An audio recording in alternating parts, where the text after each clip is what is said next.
Welcome to our channel. Today we how to connect Podia to Stripe for membership billing, beginner guide step by step clearly. To connect Podia to Stripe for membership billing, start by logging into your Podia account. Once you're on your Podia dashboard, navigate to the settings section on the left sidebar. In the settings menu, look for the integrations option and click on it. You will see various integration options, including Stripe. Click on the Connect button next to Stripe. If you already have a Stripe account, you'll be prompted to log in. Enter your Stripe account credentials and authorize Podia to access your Stripe account. If you don't have a Stripe account, follow the prompts to create a new account.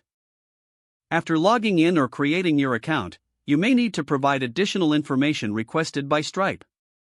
This may include business details and banking information for transfers. Once you have completed these steps, return to your Podia dashboard. Next, navigate to the Products section to set up your membership. Create a new membership plan or edit an existing one. In the membership settings, look for the payment options. Ensure that Stripe is selected as your payment processor. Set your pricing, billing intervals, and any trial periods if desired. After filling in the necessary details, save your changes. Now, test the integration to ensure everything is functioning properly. You can do this by navigating to your membership landing page. Attempt to sign up as a new member to confirm the Stripe payment process works seamlessly. If there are any issues, revisit your settings to troubleshoot. Congratulations, you have successfully connected Podia to Stripe for membership billing.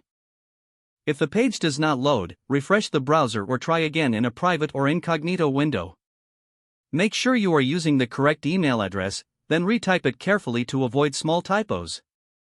If your password is not accepted, use the reset option and create a new strong password you can remember. Check your spam folder for verification or security emails, then complete any requested confirmation steps.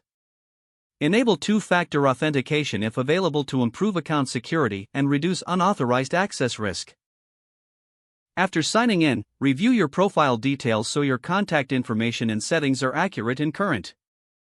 Don't forget to like this video and subscribe to our channel for more step-by-step tech guides.